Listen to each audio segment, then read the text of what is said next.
Hello everybody, in my previous video I spoke about the basics of photography and I mentioned the composition, telling there was a little bit more complex argument. And in this video I want to talk just about the composition because I think really is the most important part for photographers.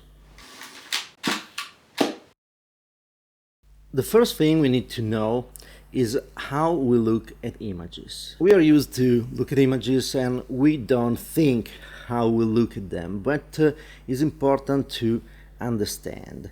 And we look at images in a way that is impressed in our DNA since we were sapiens, basically. No matter if we are in a culture that read left to right or right to left, we look at images from the left to the right.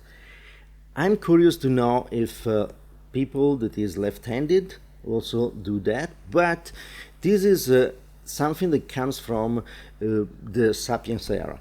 We were used to have our strong side was the right side and the weak side was the left side. So it was important when we entered a new environment or something like that, just to be very conscious of what was on the left side, because it was the weak side, and later on the right side. So if you imagine go out hunting in the forest or something like that, you want to know what is coming on your weak side before you know what is coming from the right side. So when we enter a room or we enter a new environment or we look at an image that is basically a new environment for us, we look at the image from left to right.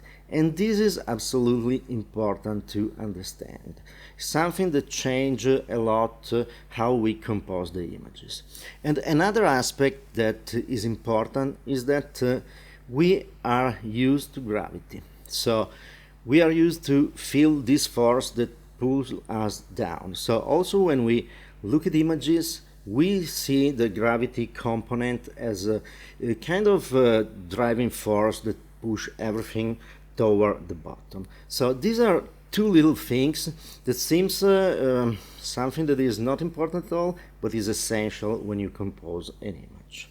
If we want to understand composition, we really have to forget everything about the quick tricks. Rule of thirds, all these kind of things, the spiral, basically all the things that you have on the frame of your camera if you want to have the composition. That are kind of important things at a certain point, but they are not everything, and if you only use those tricks, you create really banal photographs. Composition is much more complex. So forget all the tricks and start to think long term. Start to think that you really have to learn a skill that is not just a simple trick. And the first thing we have to learn is balance. Balance is an important concept. The image must be balanced. And to understand balance, we have to do a very easy exercise. Just take a piece of paper, white paper, that is cut in a square format. Then cut a little circle in a black paper and put the circle on the white paper. And you will notice a lot of things. For example, if you put the circle in the center of the image, you will notice that gravity is important. In this case, the circle, do you think is in the center? For me, it seems a little bit lower than the center. But this, if I put with my eyes, this is the center, the circle placed on the center of the square. In reality, the first one is the right one, and you can see if you put some reference around, you can see that it is in the perfect center. And the illusion that be out of center is because gravity try to pull everything in the center. And the center is really an important point of attraction in our composition. It's really an important point. And here I give you an example. This image is the guy that sleeps, so the center is static, right? And I wanted to give the idea of something that was absolutely static. Is a person sleeping, so nothing more static than that. And here is right in the center of the image. but I was not convinced. So this is the original, and I like it much more because in the composition you can see that there's an area here that is white, very big, so it has to compensate the weight of the person and these kind of things, and we will talk more about that. But just to tell you that composition is not that simple. Also, the lines bring everything in the center, and if I move the composition, the lines trying to unite in a different area, so it's not that great. But back to our square with the round dot. If you try to move the black dot around, the black circle around, you will see that there are areas of the frame of the square that are kind of attracting the dot, and areas where the dot is kind of calm and quiet. If you move the dot a little bit on the left, your eyes will look at it and think that the dot is attracted to the center. That's something that is, there's a force. The center has this force that attracts objects. In this case, again, you want to bring the dot toward the center. So you're trying to move it left. The dynamic of the vision is to bring the center on the left.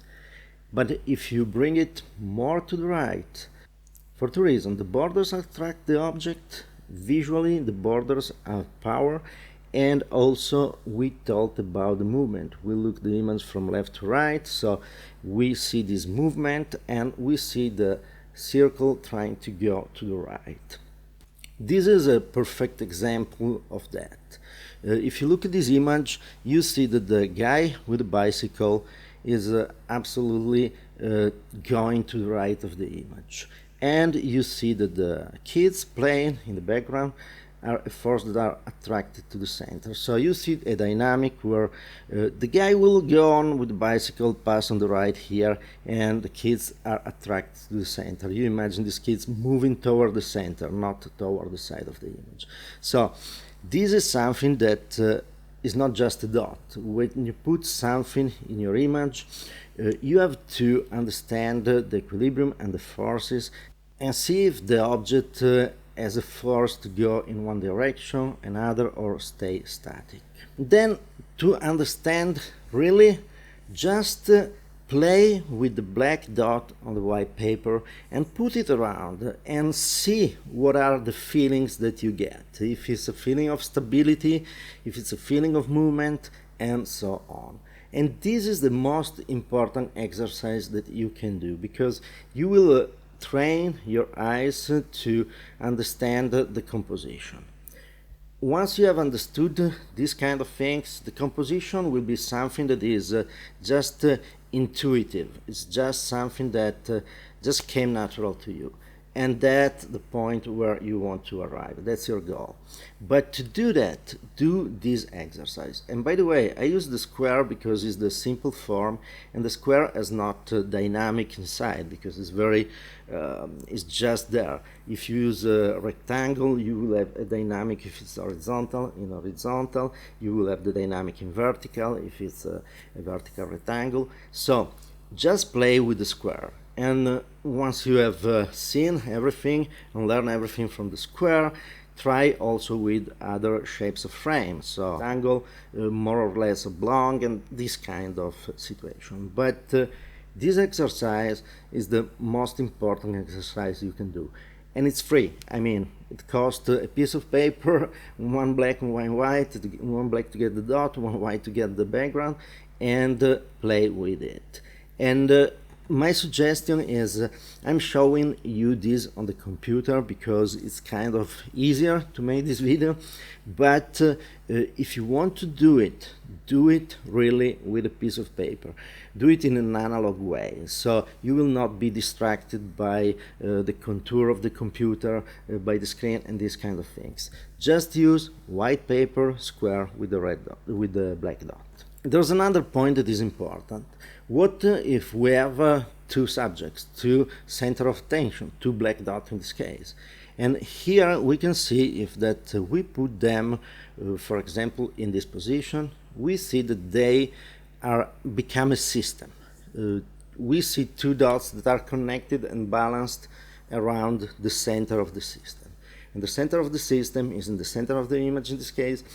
And we see these moving like two weights connected by an arm. And that's another thing that is important to understand, that we have different objects that can remain independent or become a system.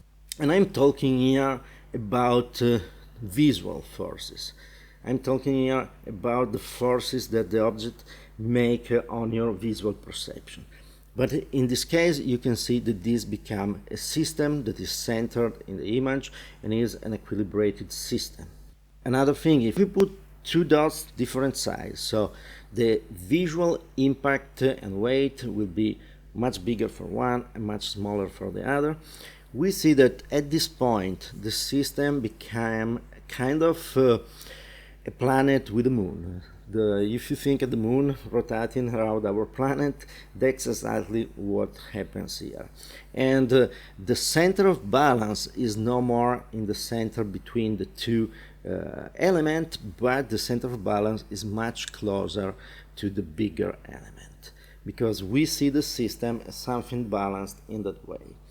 And visually, that is another thing that is absolutely important. What happens now if you just get a red piece of paper, cut out a circle and play with it? And you can see here that the colors have a lot of importance. In this case, the red dot usually attracts visually more than the black dot. So in this case, there's a little bit unbalance, because the power of the red dot is a little bit bigger, and we see the center gets moved, gets attracted by the red dot. So the system is still a two-object system and still is kind of balanced, but not exactly as before. And our eyes get attracted by the red dot more than by the black dot, especially in a situation like this where everything is black and white. If you have something that is just, I don't know, a pink and a red, and you put a black dot, the black dot will be the most important. So the idea is that the most important is the one that jumps to your eyes first, thanks also to the colors. Here I give you an example, and this image is an image that everybody really loves. And here is just a very simple image, nothing more than some tulips that were in my living room. I saw that, I love the paper wall in the back, and I love the light, and I just took the picture. But this image works very well, and this is because the composition. If we look at the weights of the elements in this image, we can see that the main element is the big flower, big tulip inside. It's the main element and is kind of toward the center of the image. Then we have a smaller element here that create a system with this, because they are pretty close, and this is in the distance, and they equilibrate, because if you think probably the center of the weight is in this area here, but the center of the weight is smaller weight but much more far away, so the arm is longer and there's a balance. Imagine two kids playing and they trying to balance, and they have one is a small kid, the other is a larger kid. Obviously the larger kid must be toward the center and the smaller kid must be much far from the center to be balanced. So this is the same way. You have the visual weight, and the visual weight toward the center, shorter arm, must be bigger than the weight far from the center. And here works perfectly. So you look at this image, and this image is composed in a way that is pleasant. Obviously you have also this curve here that is nice, and all other things. It's this little yellow that detaches a little from the monotony, but this image works because the composition works. Now you have your square, you have your dot, and try other things, because when you play with this, just put it on the bottom. And when I told you about the importance of the gravity, if you put the dot toward the bottom, you see a ball that rolls. That can, you imagine this, that if you incline the paper a little bit, it starts to roll. So you really are stuck with gravity also in your visual perception. To understand all this, if you want to really study this, read Arnheim. And Art and Visual Perception is the first book that you have to read. There are other essays about the psychology of vision and these kind of things. Are always interesting. But Art and Visual Perception is the one that I would suggest for every photographer. And in Art and Visual Perception, there's this design. And basically, this shows the forces of attraction of different elements in the image. And you see that the diagonal are good things that attracts, the horizontal and the vertical division, and you see that the center is powerful, the corner are powerful, and so on. So you can map the forces that you can see on your composition. And these forces are important because are the forces that drive our vision to explore the image in a way or another. And by the way, just to show you how can be important to have balance, if you look at these two figures, the figure A is balanced. You look at it and you think, okay, this is a composition by itself, there is not a mistake. You don't feel the need to move these lines in different direction, in different position. In case of B, this is just a little bit out of center, and you think, yeah, this is not symmetric, it's not asymmetric, it's nothing. It's something that you look at this image and you think, yeah, it's just the center line is out of the center. You don't leave it as a composition. Another important element in our images are shapes, and the shape is important for many reasons. And if we play again with our piece of paper, square paper with the black dot, we can see that, for example, if we put the dot on the right, the circle on the right, just with a little cut like here, we can see that our eyes tend to want to complete the shape. So the idea is to complete the dot and want to push it kind of inside to complete the dot and complete the square of the paper and so on. If we put our dot much more on the right, there's just a little step, our eyes want to complete the square. So we want to complete shapes. Our vision wants shapes that are easy to recognize and easy to complete. So in this case, we complete the dot and then we complete the square. In this case, we want to complete the square and the dot is just a disturbance inside that we want to move away. Another example that is used everywhere is we want to complete the simple shape. And in this case, is much more simple a triangle, so our vision completes a triangle. We see a white triangle that is over 3 black dots. We don't want to complete each dot because it's kind of an effort, kind of waste of energy. If we see this as a white triangle covering 3 dots, it's much easier because in that way we complete the triangle and we complete the circle without seeing them complete. This is another way our vision works. We look for simplicity. Another point that is very important to remember is that we use our memory. When we see something, we use our memory. Just 2 dots and we put a stupid line down there, and this is a smile. This is a face smiling because in our memory, this is the things. And we are very able to understand human faces because when we were born, the first thing that we were exposed to was the face of our mother and our relatives, our parents. Even when the baby is not able to focus the image, he is able to see the shape of the face and to understand if there's a smile, not a smile, so he starts to understand expression. And so for us it's very easy, for example, to be influenced by our memory of a face when we see something like that. And we try to see very simple objects. Is a little shape of a tree designed by a kid. Everybody of us recognize the tree and so on. We are really influenced by our past and our memory. Another way our brain simplify everything is with the idea of continuity. If we see these 2 lines, we see these as 2 lines that are continuous lines, curved lines that cross each other.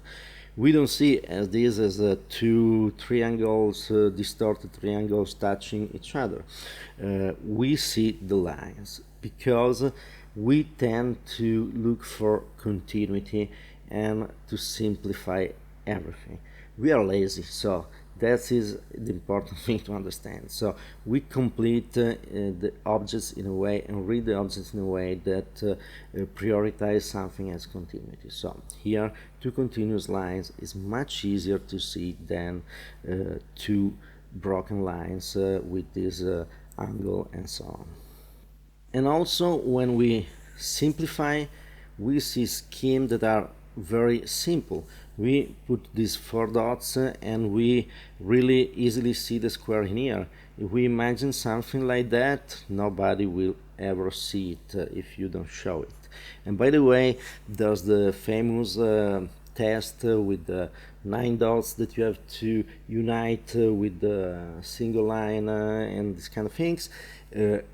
That is very difficult because it demonstrates that you have to go out of the box to and out of the scheme, out of the square created by the dots to complete it. And it's a very difficult effort for our mind.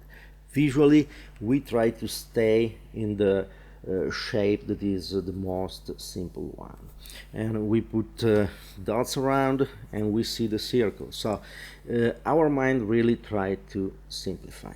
Another way to demonstrate how we are lazy is, again, here we see a rectangle and a circle, and they are okay, same color, but we see this. We don't see the entire shape as something that is not composed into simple shape. And if we go down there, we see that these two rectangles remain two rectangles also when we do something like this. Here, if we look at the image, it can be four little rectangles and a square in the middle, but we see like two big rectangles, these two rectangles crossing each other, and the same with this other composition. So we simplify a lot. We prefer to visualize with the most simple shapes. Another thing that is important in composition is understand the idea of similarity and differences.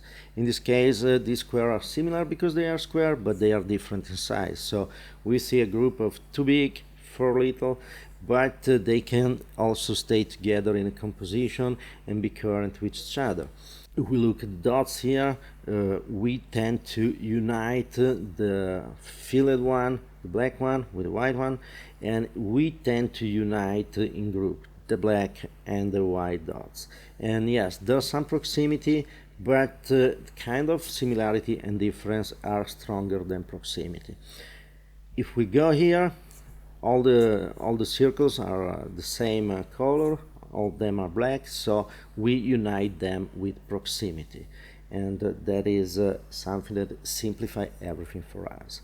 And if we go with different colors, now here we have the division is not by proximity but is by color. We see the four black dots and the four red dots, and we see them in a different way.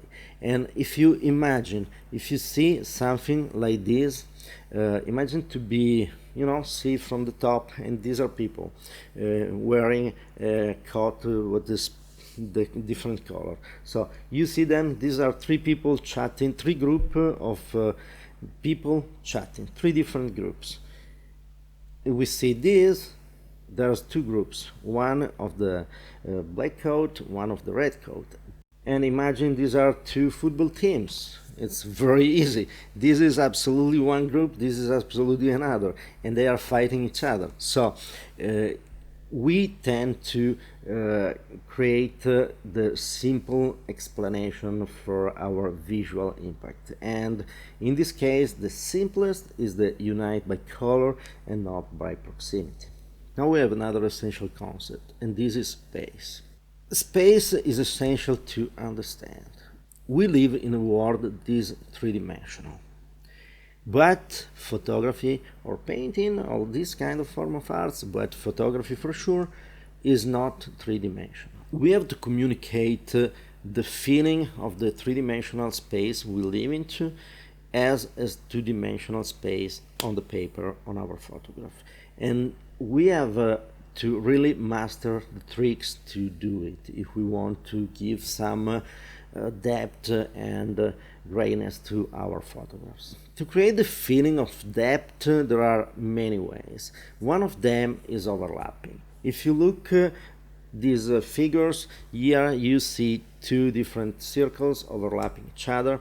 One is in the back, one is in the front covering the other. Here also, if the shape is complex, you can see a rectangle with an hexagon over it. You don't imagine something as a strange shape. Under here you see the angle of the rectangle and feel it. You don't imagine something like a strange shape. So this is, and here you clearly see that the hexagon is in front of the rectangle, and you give the idea of depth. Another way to give the idea of depth is a perspective. If you have lines that suggest a perspective, and you see the vertical lines, they are lines that are same size going to the perspective and so on. So we give the idea of depth. These vertical lines are going deep in a direction. They are not on the same level. They are not on the same flat surface of the photograph. Here, something that to show you, I need to use a photograph. That is, and this is something that we can really give with photograph, and is the idea of depth using what is the depth of field. So we use the focus of the camera, the autofocus area in the back, in the front, give the idea of depth. In this picture, that is just an example that I took in my living room, you can see that obviously there are three glasses on different levels. This in the middle, this in front, this is the back. And you see that for what is the overlapping that we saw before. And most of all, the first impression is the depth of field. You see this autofocus, this autofocus, and this middle in focus. So this is something that we can use in photography to give the idea of depth. Another idea of depth is given by light. If we get the black dot of the previous examples and we just paint in this way, we see this as a light arriving on sphere. If we imagine the light on this side, or if we imagine the light from the other side, is the light in a concave black object. This is how you give depth using light, and light is our pencil, light is our brush. We paint with light, so we really have to master this idea of how to use the light to change the perception of objects. And this is something that I will put in another video. Let me know if you want me to talk about that. Before we go on, please, if you enjoy these videos, please put like, subscribe, and share them with your friends. The most important thing, if you share them around on social media and so on, so I can attract more people. And if you want to go a step further, just check out my website. You can find the books that I publish. One is a Photography Dive Manual with all the basics of photography. There are other books, photographic books and manuals, and check them there. And buying the books is a great way to support the channel. Another thing that we have to understand, the depth is also given by the idea of the image and background relationship. This is a very old example, but always work well, because here, if you imagine that the subject is the vase, so the background is the white area and the vase is in front and the background is the back. If you see the two faces here, you see the two faces in front and the black part in the rear of the image, so in the background. So this is something that with the relationship image background we can also give an idea of depth. Another point to consider when we photograph is if we want to put information or not in our images, and how we want to put the information. A great example of this is Leonardo. If we look at the drawing by Leonardo about the human body, we can see that the most important part in there was the information, not just because there's the text explaining them, but we see all the details that gives information. And these are not just to show art or things like that, but it's a bunch of information inserted in the image. We see Van Gogh, for example, in contrast with Leonardo, and we see that this is just pure emotion. We don't see information here. We just see the emotion. Here, there's a lot of information. Here is just emotion. So you have to decide when you compose an image and when you create an image, the level of information you want to give and the level of details and all these kind of things. And in photography it seems okay, you show something as Leonardo with the text. In photography it's not really like that. The text is out of the photograph. Sometimes you can create a photograph that is just like this, and this is not a photograph that is a masterpiece by itself, but if you put it in a project about the airport, this is very nice and fun to see. So here the text as a part and the information as a part, and the jokes come out because there's the contrast of the written information of videos could fly and the fact that we are in an airport and all these kind of things.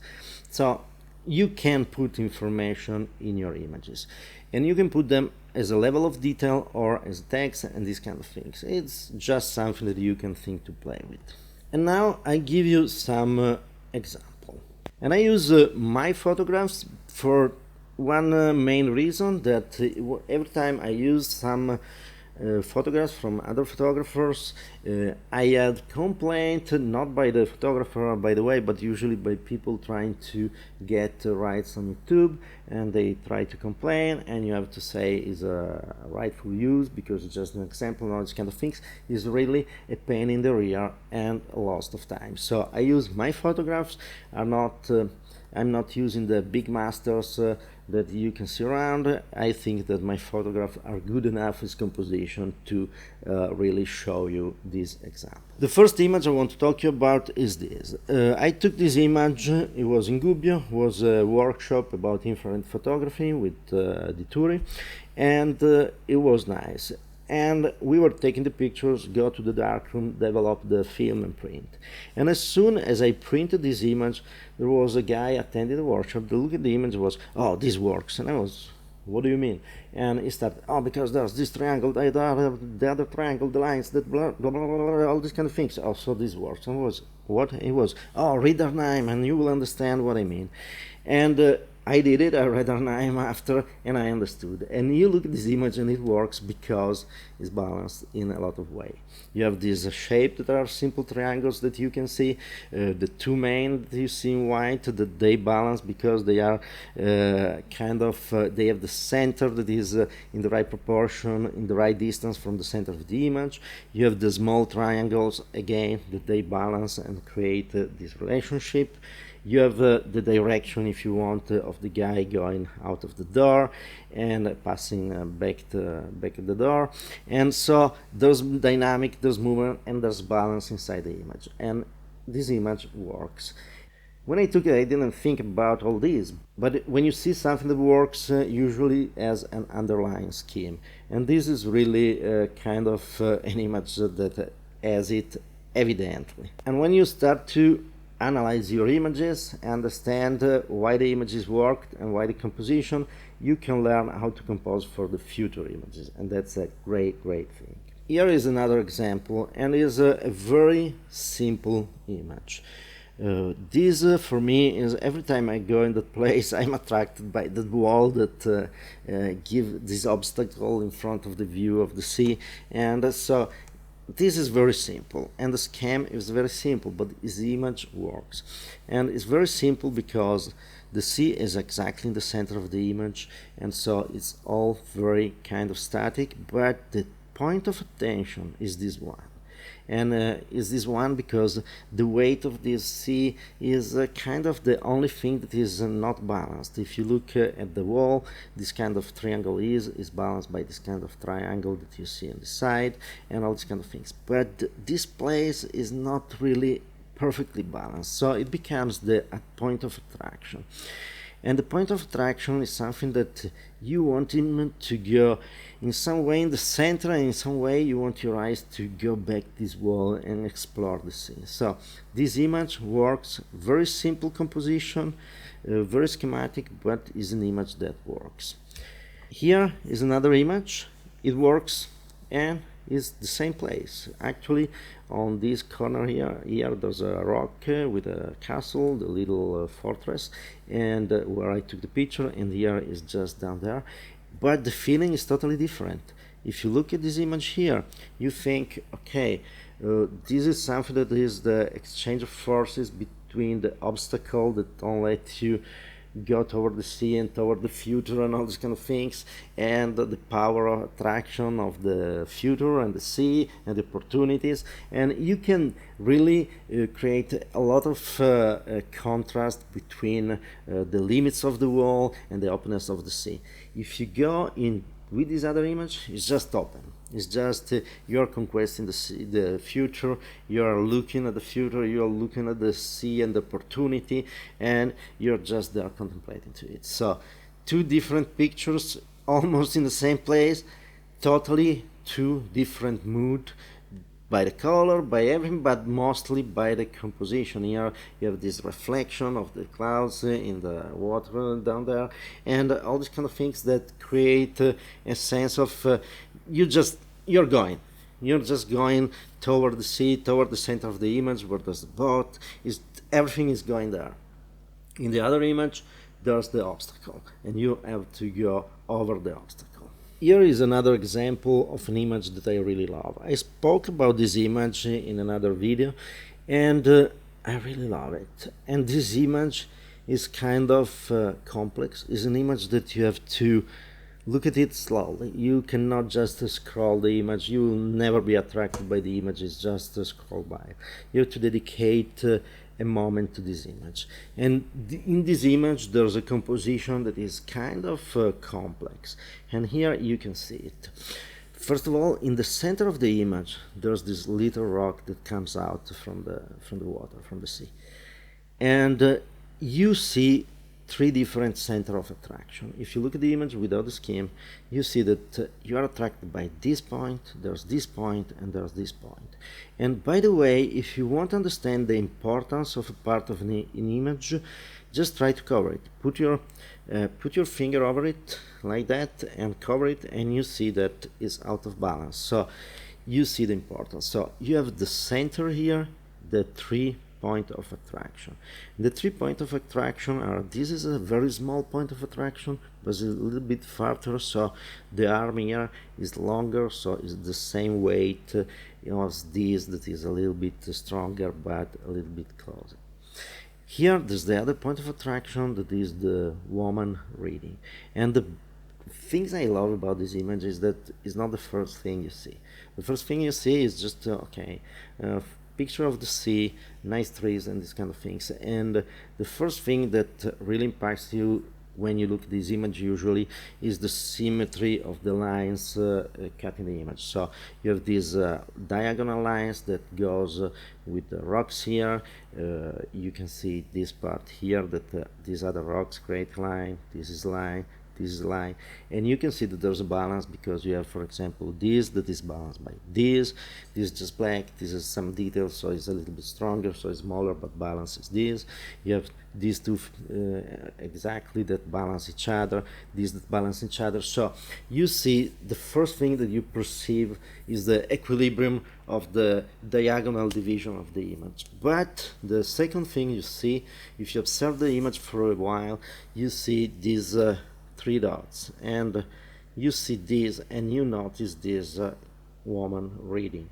And when you notice the woman reading, that's become the strongest point of attraction of the picture.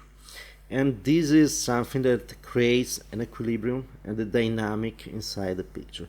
Your eyes are not just focused in something. Your eyes go there and explore, and just go around and explore the image, and everything start to come alive because your eyes are in this sort of equilibrium of forces that follow each other. So this is why I love this image. And the composition, yes, it's kind of not easy because it's composed by a lot of different elements, and something that you just have to study composition so well that you forget it. When I took this image, it was just a feeling. Looking in the viewfinder, it was just a feeling that this is the perfect spot. I moved around. Luckily the woman there was really reading, so it was I had all the time that I wanted, so I moved around, and I took this picture. And if you analyze it, the composition is kind of easy to explain and kind of a difficult composition to achieve if you have to think about it before you take the picture. But if it becomes an instinct, you are good. This image here is another image that I like it. Not many people like it, so it's something that is kind of strange. I like it because I see that it's just a mess. It's something that all the forces in this image are the forces that you see in a chaotic environment as a train station. It's not something that is stable, it's not something that is quiet and calm and something. It seems calm, but there's a lot of dynamic in it. And if you look at this, the center of attraction in theory is the man calling a friend back there or something like that, and you have all these forces that goes up on the top part of the image. You have these two big circles that are formed by the architecture, followed by two smaller circles down here. You have a strong perspective, but it's kind of broken by the curve of the train. You look at this image, is kind of divided in two parts, the top and bottom, and the bottom can be divided in other two parts. So it's very, very dynamic, and it really makes your eyes go crazy inside the image. Some people hate that, I like that, so it's up to you to decide if you like it or not. By the way, let me know if you think that this composition is good and give you the sense of energy that is in a train station, or something that tells nothing to you. So I'm curious to know that.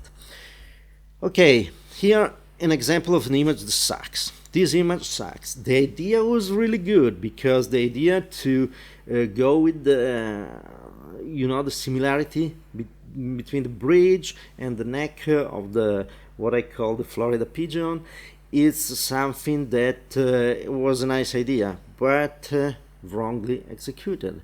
And I didn't want to have this image good. I had to go much closer to the bird, and so the bird became bigger in the image and all these kind of things. Here the size of the bird is wrong, is not the element, there are no forces.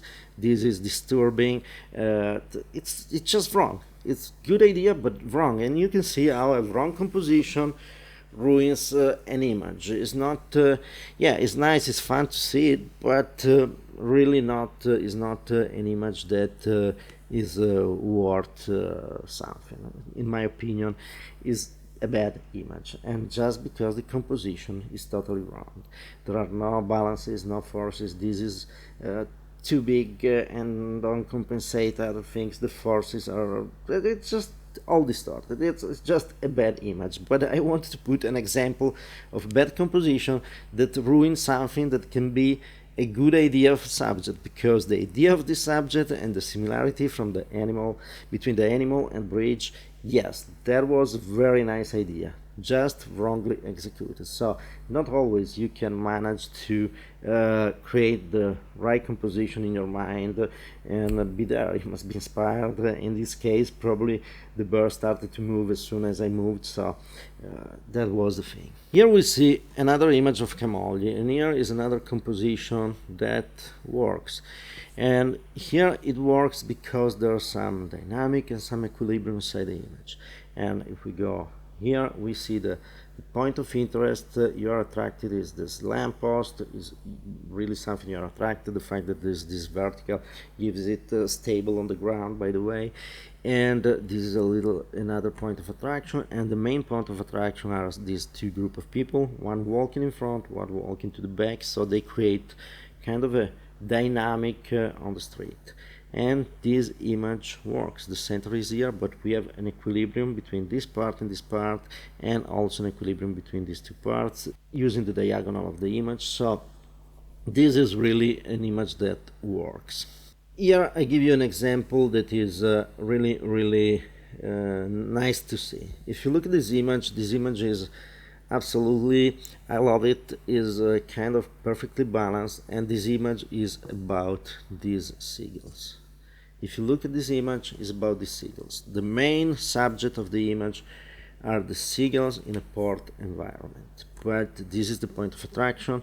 This black part here that is in the shade is something that gives you the ambience of the harbor, of the port, but is not that it's not that too big. Yes, it's strong, but it's not the presence. Your eye still goes to this group of seagulls and see everything else just as the ambience. But look at this. If we take off, I took off in Photoshop the seagull, and now is unbalanced. So the image is totally unbalanced, and this part here in the shade becomes too obvious, too big, and it really is something that gives a bad taste of the image. This is not a good image. This is a great image, and this image here is something that I waited for it. I was there, I saw these seagulls. They were just going here and going back and forth because obviously the fishermen arrived, so there was some free seafood to get. And I stayed there. I looked at the image, the composition. I was, wow, this is fantastic, but missed something. And I waited for a seagull to be there. And with the seagull there, the image is absolutely perfect and balanced. And everything is about the seagull.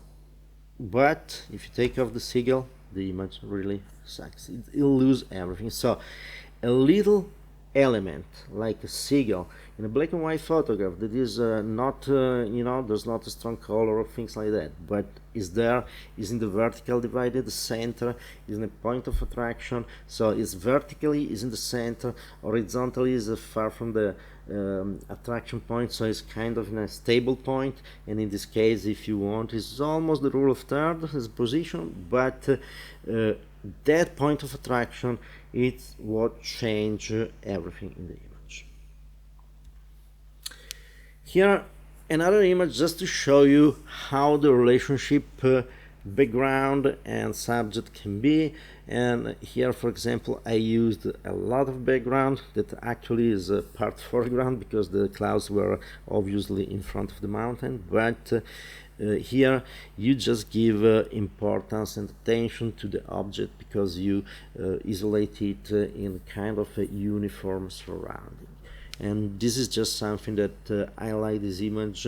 In this case, it's probably the rule of thirds because it's in this area, but I like it because I think it's balanced. Also, if you have just this little subject in the middle of nowhere, in the corner of all these clouds. And here another example where I want to show you here not the composition, is not a particular composition, it's just lower third, higher third, and all these kind of things. 2/3 of the image is sky, 1/3 is the land, and this. But I want to show you this image that I really like, and I took with the Zeiss eye contact from the 40s. That you can check the video here about the camera. But here is how you can show the depth with the light. How you can use the light and the difference of light to show the depth. You can see every valley, every mountain, you can see what is in front, what is in the back, and you can perceive the distance perfectly. And this is thanks to the light, thanks to the fact that there's a little bit of smoke. Here is smoke more than fog. In winter, people thinking to be green, they burn a lot of wood, and that is the most polluting things that you can use. So there's always this kind of foggy situation that shows when the light comes from a side, shows you this. And this is how you give the idea of depth using the light, and this is important in the composition. Is absolutely one of the elements. The light is one of the elements of the composition. And here I show you another image that this as a composition that was studied in the studio. So I wanted to, this was a Christmas card of many years ago, I wanted the ambience to be really equilibrated inside the sphere of the fish tank. And so I positioned every element following an idea of composition. And you see, this is the main point, but actually here there's more light on this smaller fish with the Santa hat. So this is the point of attraction, and you play between these two. There's the illusion of the water given by the bubbles. Actually the bubbles, there's no water in here because everything is with paper, but the bubbles were taken as a second exposure. This is in film 4x5, second exposure with just a needle emitting bubble in the same tank fish with the same light, so they are perfectly coherent. And this is a thing that is balancing. This is just inside. I wanted the action to be just there and everything be composed inside this kind of circle, the sphere. And here you can see another thing, the depth with light. You see this wood figure here. It's absolutely impossible. It's inspired by Escher and is an impossible structure. Actually, here and here, these two pieces of wood are not touching together.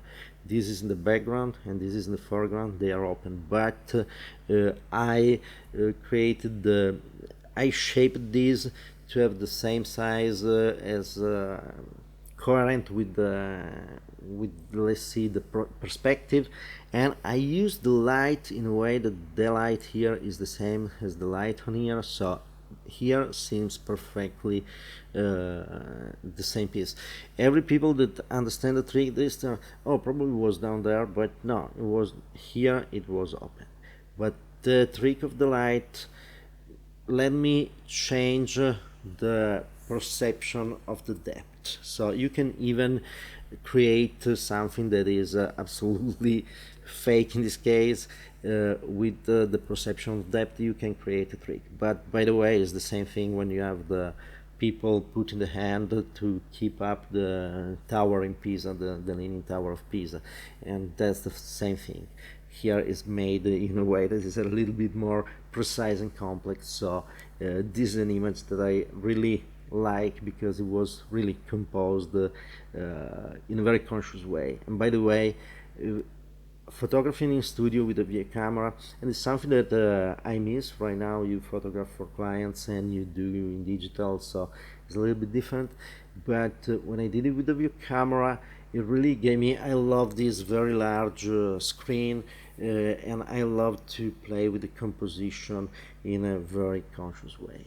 This is all. I can go on with thousands of examples, but the time, I don't want to make this video too long. It's already very long. So if you have questions, please ask me. And again, read Rudolf Arnheim and play with the paper and the black dot and this kind of things. Do these exercises because you want to arrive to a point where composition becomes an instinct. And by the way, if you want to check out Sam Abel made a video with B&H about one of his books, and he talks a lot about the composition. He shows how he chose the image and did all these kind of things. It's very interesting if you want to see example of the composition, and the link is up here. So thank you very much for watching. Let me know what you think, and again, if you enjoyed the video, please put a like, subscribe and share with your friends. Thank you again for watching. See you next time.